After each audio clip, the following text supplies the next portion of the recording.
আমাদের তালিকাটা অনেক দীর্ঘ, আমরা ডকুমেন্টেশন করছি।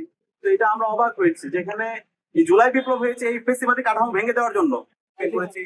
প্রতিটি পাড়ায় পাড়ায় গিয়েছি, মহল্লায় গিয়েছি, প্রত্যেকটা শিক্ষা প্রতিষ্ঠানে গিয়েছি। আমরা চেষ্টা করেছি নাগরিকদের মধ্যে গণভোটে হায়ের পক্ষে শাসন তৈরি করার জন্য। তো আলহামদুলিল্লাহ সেই রেসপন্সটা আমরা এবার ভোটে দেখতে পেয়েছি। যদিও অনেক প্রতিকূলতা ছিল, একটা রাজনৈতিক দলের তৃণমূল পর্যায়ে বিভিন্নভাবে ন্যায়ের পক্ষে ক্যাম্পেইন করা হয়েছে, তারপরও জনগণের যে স্বতঃস্ফূর্ত রেসপন্স, সেই রেসপন্সের মাধ্যমে গণভোটে হ্যাঁ বিজয় হয়েছে। সেখানে বাংলাদেশের সকল নাগরিকদেরকে, সকল ভোটারদেরকে আমরা আন্তরিকভাবে ধন্যবাদ জানাচ্ছি। হিউস্টনে রকিং টেস্টি, সীমানা ছাড়াও নিজেকে হারাও।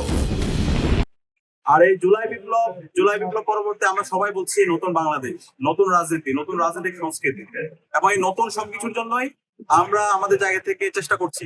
ডাকসুর জায়গা থেকে আপনারা দেখতে পেয়েছেন, আমরা দায়িত্ব নেওয়ার পরে 4 মাসে আমরা দেখিয়েছি, এক্সাম্পল সেট করেছি কিভাবে ছাত্রের অধিকার নিশ্চিত করতে হয়, কিভাবে একটা নিরাপদ ক্যাম্পাস গড়ে তুলতে হয়, কিভাবে আমার যার প্রতিপক্ষ আছে তাকে সম্মান করতে হয়, কিভাবে বিশ্ববিদ্যালয়ের জন্য একটা সকল মানুষ এবং সকল প্রাণীর জন্য একটা নিরাপদ ক্যাম্পাস হিসেবে বিনির্মাণ করতে পারি। তো সেই জায়গা থেকে আমরা এক্সাম্পল সেট করেছি।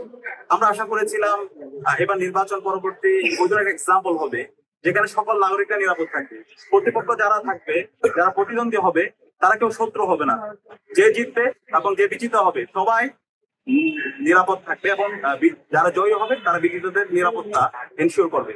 কিন্তু আমরা অবাক হয়েছি, নির্বাচন পরবর্তী 24 ঘন্টার মধ্যে সারা দেশের মধ্যে 3টা লাশ পড়েছে। খুবই অপ্রত্যাশিত।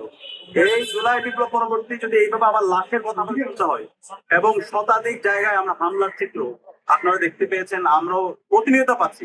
ইতিমধ্যে আমাদের ডাক্তার যে তালিকা পাঠ করেছেন, আমাদের তালিকাটা অনেক দীর্ঘ, আমরা ডকুমেন্টেশন করছি, এবং প্রত্যেকটা ডকুমেন্টস আমাদের কাছে আছে, আমরা আপনাদের কাছে দিয়ে দেবো।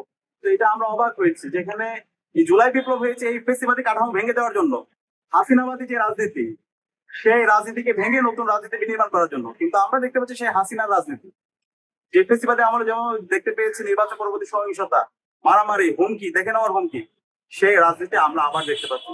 24 ঘন্টায় 3টা লাশ পড়েছে, শতাধিক জায়গায় হামলা হয়েছে।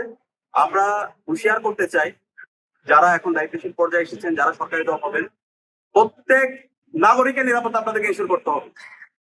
আর যদি একটা লাশ পড়ে এবং এই লাশ যারা ফেলিয়েছে তাদেরকে বিচার আওতায় নিয়ে আসতে হবে। যদি আপনারা ব্যর্থ হন, তাহলে আমরা আবার রাজপথে নামবো, আবার আবু সাঈদের উদ্দেশ্যে রাজপথে নামবে। আমাদের কাছে প্রত্যেক মানুষের নিরাপত্তা গুরুত্বপূর্ণ, এবং এই শতাধিক জায়গায় যে হামলা হচ্ছে, যে মাফিয়া তন্ত্র শুরু হয়েছে, যে সন্ত্রাস তৈরি হয়েছে, এখনই বন্ধ করতে হবে। আপনি নির্দেশনা দেন, আপনাদের কর্মী নেতা কর্মী যারা আছে, জনাব তারেক রহমান, তাদেরকে আপনি সুস্পষ্ট নির্দেশনা দেন, এই সন্ত্রাসবাদী রাজনীতি বাংলাদেশে চলবে না, এই হুমকি দেওয়ার রাজনীতি বাংলাদেশে চলবে না। আমি আন্তরিকভাবে ধন্যবাদ জানাই 11 দিনের